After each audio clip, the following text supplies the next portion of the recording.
are certain movies I gravitate towards, and I love the movies that kind of keep you guessing all the way through. Um, it's a joy this morning or today. What time? Where are we? Wow. Yeah, look, it's morning to me. Yes, it's Morning to fine. you. Yeah. I'll go with today.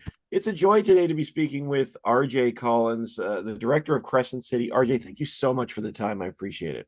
Well, thank you for taking time. By the way, one of my favorite movies as a kid growing up was right behind you, Back to the Future. So that was Thank a you. Yeah, love that it movie. truly is. It's such a special film. It really is. It really was. Yeah, and is. Yeah.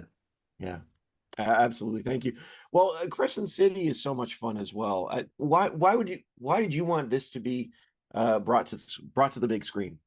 Well, it's I kind of grew up in the 90s with, so many great thrillers. And, I love all movies. I don't really have a specific genre that I'm stuck to. So, I mean, my first film was more of a kind of a cartel action film. A second film was a comedy, a dark comedy. So I kind of all over the place. But these stories, like anything true and raw and gritty, like the 90s kind of thrillers, uh, the writer Rich Ronett and I, we were working together for years, and in 2019 on a movie set we were working on in Ukraine called The Rising Hawk, started talking about these serial killers he was doing research on, and it was creepy and it was chilling, and I'm like, man, we got to tell the story because it kind of reminded me of like Bone Collector and other movies like that.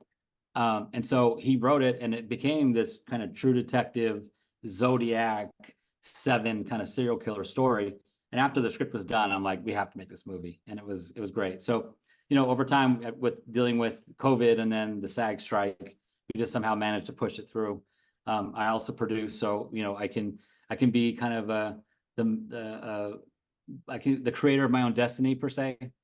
So we made this happen during the SAG strike when we got Terrance Howard excited about the script first, and built from there. And then Nicky Whelan, because I've known her forever, and the cast just kind of came together in the right timing, and we got to make this great movie.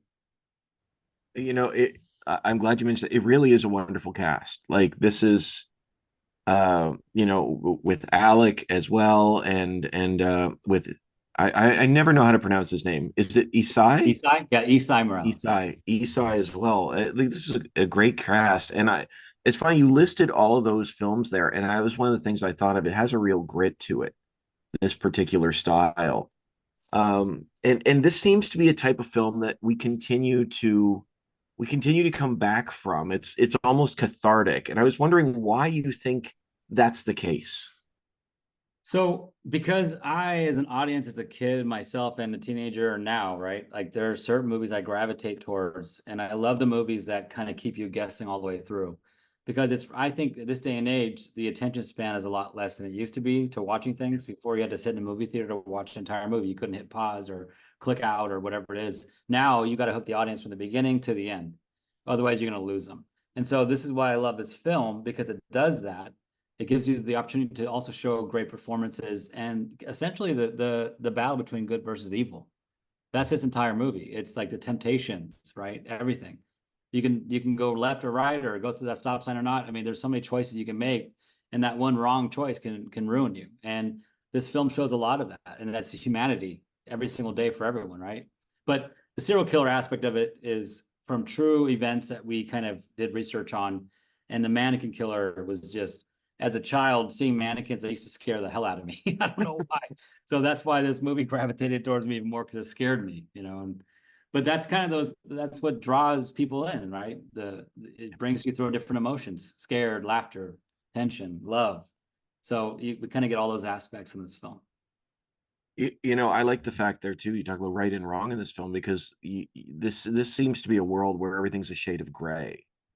Hmm. And like you said, one choice can derail you, but this is also a film that seems to talk about how to hop back on the rails, if you will, once you've made those choices. And there's some real conversations about forgiveness after making wrong choice. And I was wondering, in your mind, how do we walk that tightrope in when the world is constantly, not easy to maneuver, shall we say, like this.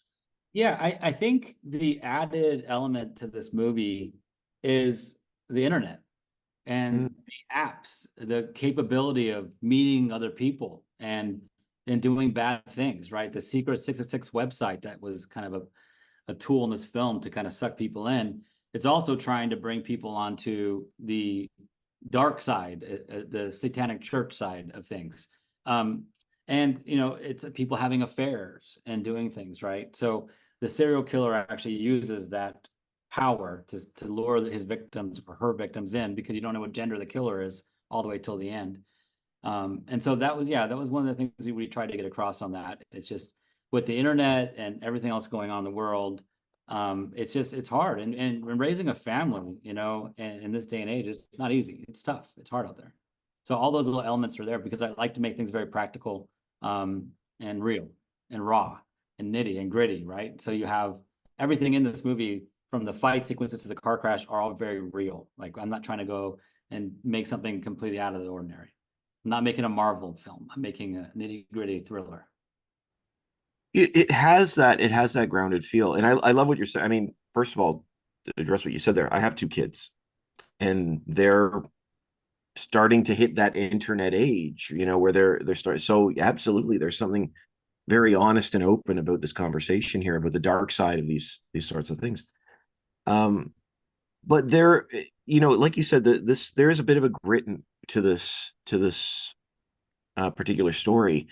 So was that intentional, that you really wanted to have those sort of visual effects like that? Like you said, you wanted to have that tactile feel.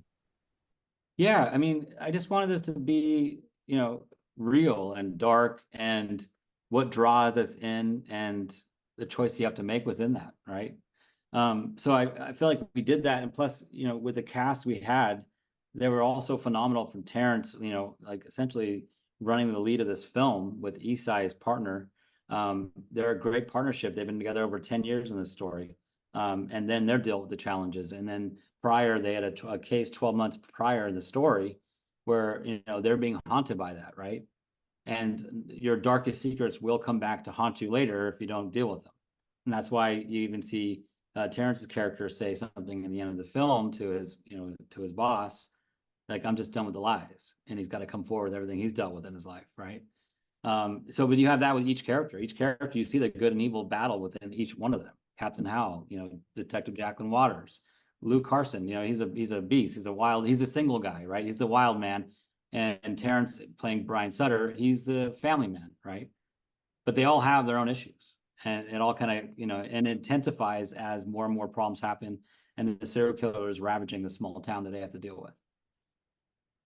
And you know what I love about you what you're saying there is that these characters, they're all somewhat broken, but in their mind, they're trying to wrestle with that. Like especially with Terrance's character, he's a family man, but he's that when you say family man, you get a certain image in your mind, but he's got his issues, and so does Esai, and they're every it feels like every scene they're bringing the burden of that past into those moments.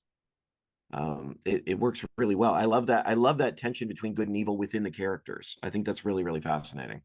Yeah, thank you. Yeah, that was a kudos to the writer and also the actors for bringing their own take on it. Absolutely.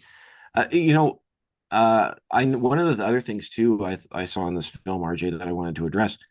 This is a film that talks about mental health, as well, since we've already saw it, and specifically mental health with police officers, which we don't hear about a lot. But there's this real burden that they're carrying with them. And I know that Alex's character says to Terrance a number of occasions, you gotta work your stuff out.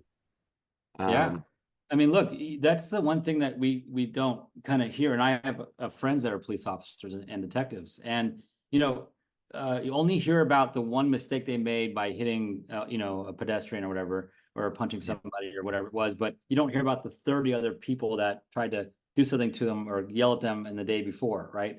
So people, they're human, they make mistakes, but it's very hard in the pressure of being a cop this day and age, and with the internet and the videos and everything else, like, you can't win. So it's just, there's a little bit of that touched in it. But for me, the main story that I like to tell with this is that you know, everyday people doing their lives, and they're trying to do their best, and they just constantly have, you know, darkness and light and family and friends and lovers and everything else that all compel you.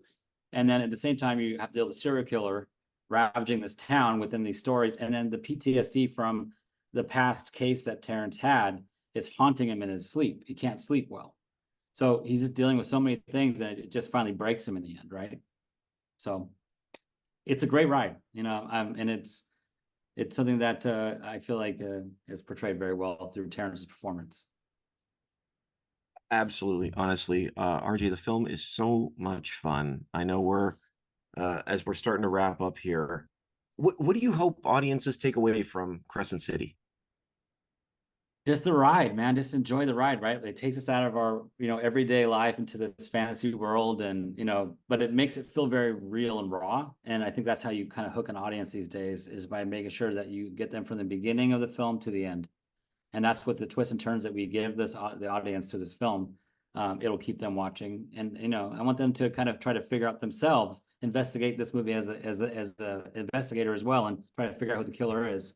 And then in the end, you'll find out if you're right or wrong. Absolutely. It is quite a ride, honestly. RJ, thank you so much for the time. I really appreciate it.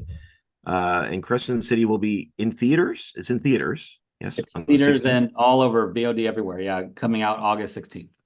Wonderful. Thank you so much for the time. Have a great day. You too. Thank you so much. Yeah, appreciate it.